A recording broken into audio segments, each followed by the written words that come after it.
Muchas gracias, Juan Carlos. Feliz año. Muchas gracias por tener la gentileza de ser nuestro primer invitado en vivo en este programa de Entorno al Dinero. Muchas gracias. Muy buenos días. Nuestros mejores deseos para ti, tu familia y tu empresa.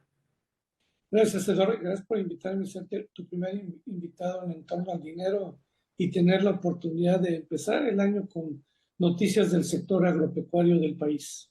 Tan importante, bueno, a ver, porque muchos de nuestros televidentes pues tomaron vacaciones o respiraron de una manera diferente, diferente ritmo a finales del 2023, cuando del 2024, donde tuvimos el privilegio de tenerte en los últimos días, ¿te acuerdas? En prácticamente la última semana. Entonces, yo sí quisiera preguntarte ¿cómo nos fue en el 2024 en todo lo que se refiere a la producción agrícola? Mira, Eduardo, por ahí hicimos un análisis de precierre de 2004 contra 2023 y no son buenas noticias. La producción total disminuye 2,1%, más de 6 millones de toneladas, ya que la producción en 2023, que fueron 292 millones de toneladas, este año va a cerrar, o cerró en 2024 con 286 millones de toneladas. Y en lo que es granos y oleaginosas, que tiene que ver con nuestros productos básicos, todavía es más, la caída es lamentable, un 10%, más de 4 millones de toneladas, ya que la producción de granos y oleaginosas pasa de 40 millones a 36 millones, y en el caso del maíz cae un 14%, ya que cae de 27,5 millones a 23,7 millones, y el trigo cae 24%, de 3.500.000 a 2.600.000 toneladas, y esto pues es mucho dado por temas de sequía, las políticas públicas, los temas de inseguridad. Pero el sector hortofrutícola, que es nuestro mayor sector exportador, que venía creciendo en una forma consistente, ya también vemos una caída del 2,7%, más de 1,2 millones de toneladas, ya que baja de 44,7 millones a 43,4 millones. El sector agroindustrial, que tiene que ver con nuestra caña de azúcar, nuestro agave, café, cacao, también trae una disminución de 7,5%, al pasar de 58,5 millones a 54 millones de toneladas. Los que suben son nuestros forrajes, que tienen que ver para alimentar al sector ganadero y lechero. Ahí sí aumenta la producción 2,6%, al pasar de 124 millones a 127 millones, y el sector pecuario, todavía con claros escudos con las oficiales, aumenta 1,7%, de 25,1 millones a 25,5 millones, y lo decimos claros escuros porque hemos tenido problemas de influencia aviar y enfermedades en el sector del cerdo, que han provocado que el cerdo en estos momentos se encuentre a precios históricos y que están impactando la inflación. Entonces, lo que vemos en todo lo que fue 2024, Eduardo, son claros oscuros por tema de sequía y los temas de inseguridad que están provocando serios problemas en el sector del campo por la extorsión, pago de derechos de piso, y también que las políticas públicas están más orientadas a temas que no promueven la productividad ni la rentabilidad de los productores. Y bueno, eso está provocando que la producción de México esté disminuyendo. Bien, o sea, no pinta bien 2025 tampoco. Como se comportó en 2024, ¿tú crees que se mantendrá la tendencia descendente? ¿Sí? Porque seguimos con los temas de sequía, principalmente en granos, principalmente maíz, de esta producción de 23,7 millones en 2024. Estamos estimando para el año que entra 22,3 millones de toneladas, y en trigo, que sigue cayendo de 2,64 millones, estamos estimando que caiga a 1,6 millones de toneladas. Y en el sector hortofrutícola, seguimos viendo la caída de ese repunte que se tenía por los temas de extorsiones que estamos viviendo en varias regiones del país. En el tema agroindustrial, ahí sí vemos una mejora, aunque se han venido cayendo los rendimientos de caña de azúcar. En el agave, al revés, vemos una sobreproducción por los buenos precios, que para dar un dato, el agave costaba el kilo de agave 29 pesos el kilo hace año y medio. Hoy están pagándole al productor 2.50, 3.50 por kilo, una caída dramática derivado de ¿Por la qué? sobreoferta. Por una gran sobreoferta, si tú vas por las carreteras de Jalisco principalmente y Guanajuato, te encuentras en las orillas de carreteras agave, entonces ha habido una sobreoferta, aunque el tequila no baja, lo que está bajando es el agave. Oye, ahora eh, mm, vamos a tener que aumentar de manera muy importante las importaciones de alimentos, dado las cifras que nos has compartido en materia de reducción de la producción. Eso implicará, porque nuestro consumo va a seguir subiendo, supongo. Así es, nosotros lo que vemos es que ya México es el segundo importador de granos y oleaginosas del mundo. Somos el principal importador de maíz del mundo y somos el origen del maíz, qué pena, y que nuestro índice de seguridad alimentaria en granos y oleaginosas se disminuye de un 45% a un 40%, es decir, el 60% de los granos será de importación. En el sector hortofrutícola tenemos una balanza superavitaria, producimos más de lo que consumimos y ya el sector hortofrutícola produce más que granos y oleaginosas. En el tema agroindustrial, pues ahí vemos que el azúcar viene bien, vamos a exportar. El sector pecuario pues sigue siendo un sector que sigue creciendo con sus claroscuros por enfermedades, pero el tema y el talón de Aquiles, Eduardo, y donde están todos los programas de apoyo de bienestar, es a granos y oleaginosas que deben ser replanteados y mejorados, ya que de otra manera México el año que entra vamos a importar más de 50 millones de toneladas de granos y oleaginosas y vamos a ser el segundo importador después de China. Pero es más de 50 millones de toneladas de Sí, granos y oleaginosas. así es.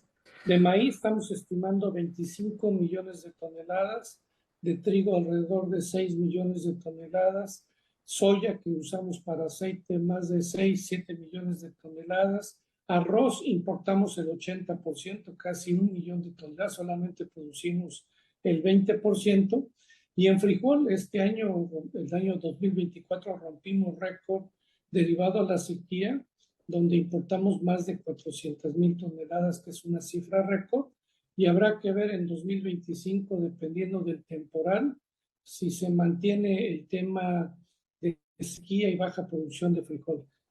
Aunque es una buena producción de frijol en Sinaloa del otoño-invierno, derivado a que hay falta de agua, el frijol requiere menos agua, y de una estimación de una superficie de 60,000 hectáreas de frijol, Sinaloa ya se fue a 96,000 hectáreas, que eso viene a ayudar al problema que tenemos de déficit, principalmente en los frijoles pintos, en los frijoles azufrados. Somos autosuficientes y exportamos una parte a Estados Unidos.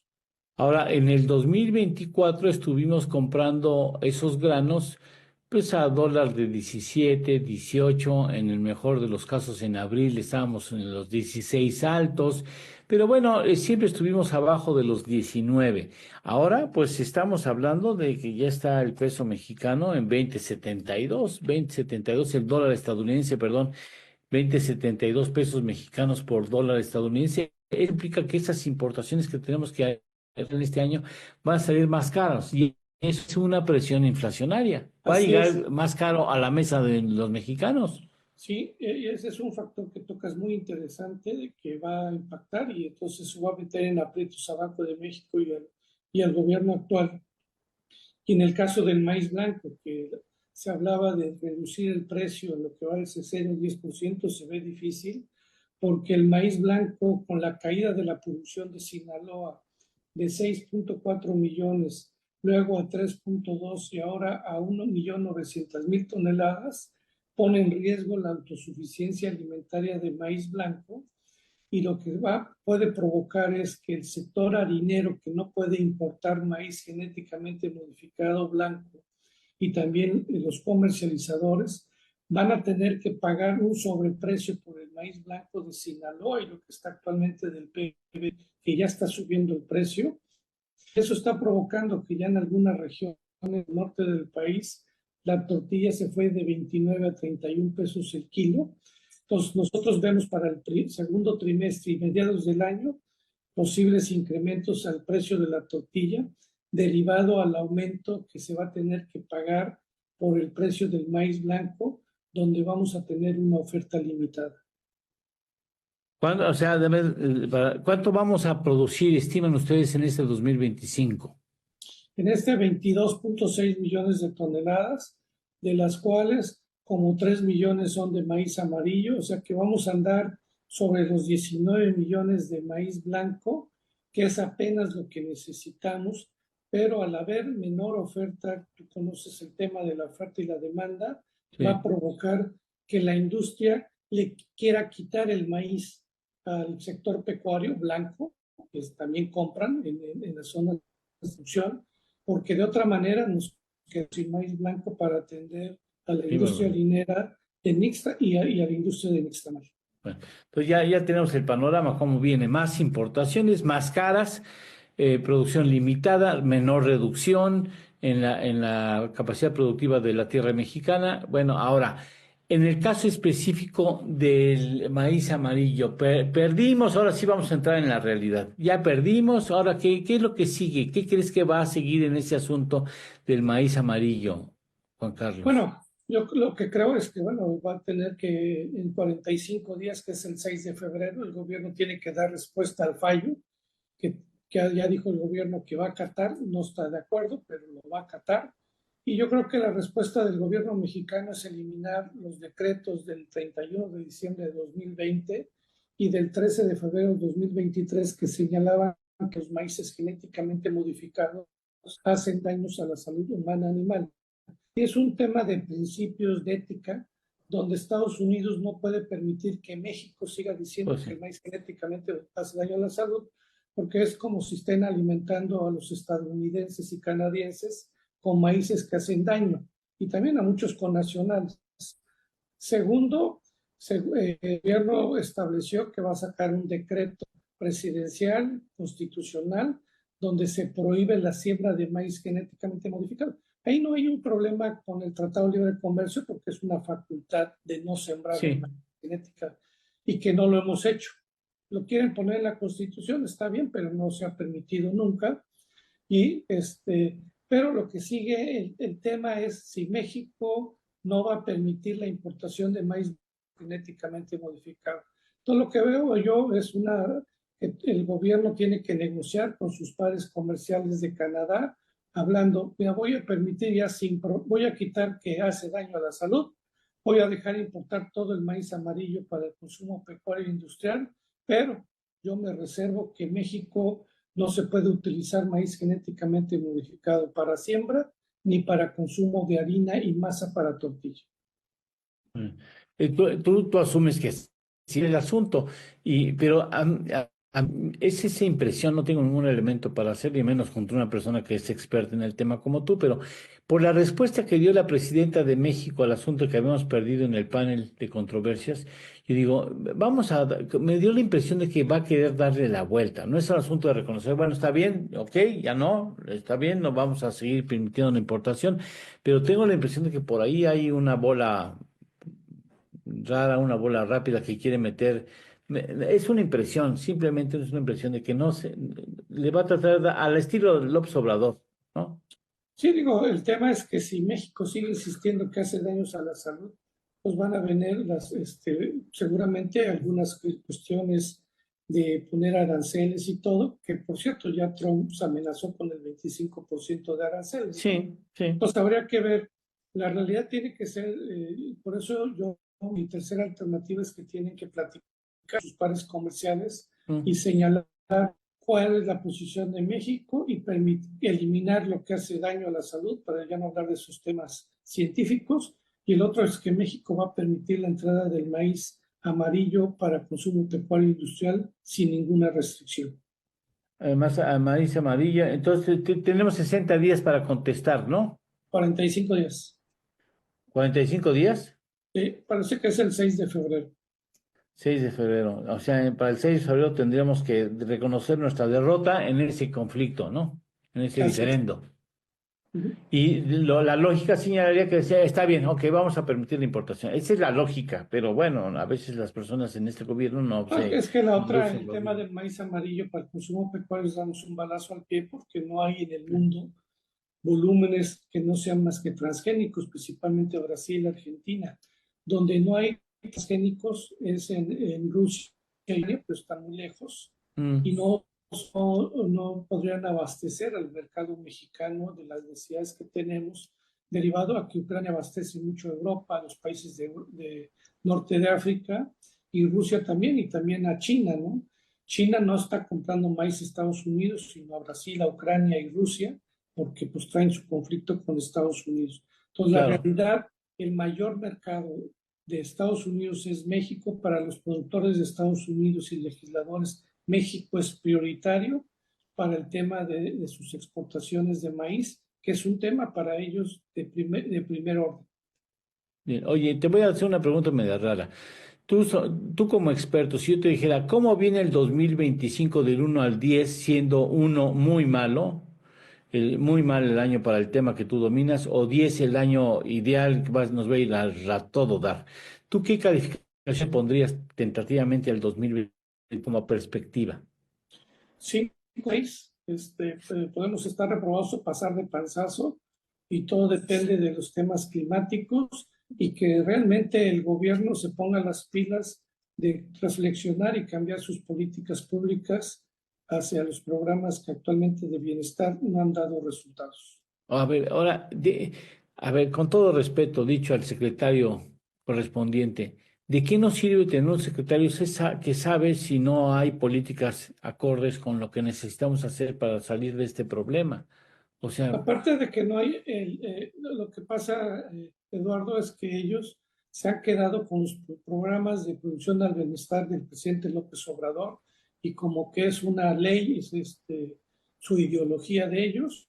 Y por otro lado, traen claros que deben establecer otros programas de financiamiento, hablan ellos de seguridad alimentaria, de programas, pero la realidad es que no tienen dinero, porque te quiero señalar que en el presupuesto de egresos 2025 pues está muy recortado. A la Secretaría de Agricultura le bajaron el 3% y no vemos programas de financiamiento, de seguro, de innovación, de tecnología.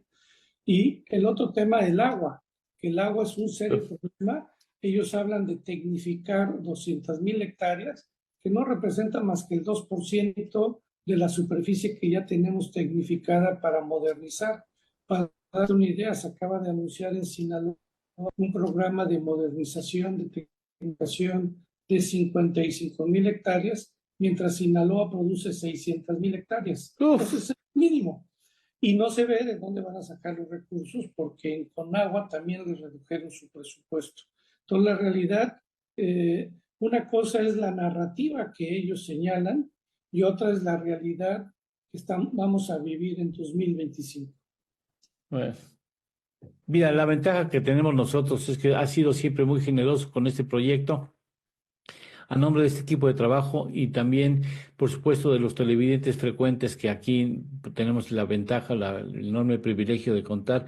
Te deseamos todo clase de buenas vibras para tu negocio, para tu empresa, para tu persona y para tu familia. Juan Carlos, que sea buen año y que tengas la gentileza siempre de acompañarnos en nuestras inquietudes periódicas. Eres muy amable. Como siempre, un No, y abrazo muy... gracias por invitarnos, y más que nada, pues, conocer a tu público y por Sí.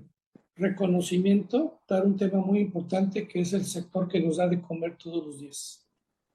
Te agradezco mucho. Que tengas un excelente 2025, Juan Carlos. Muchas gracias, con mucho Gracias. cariño.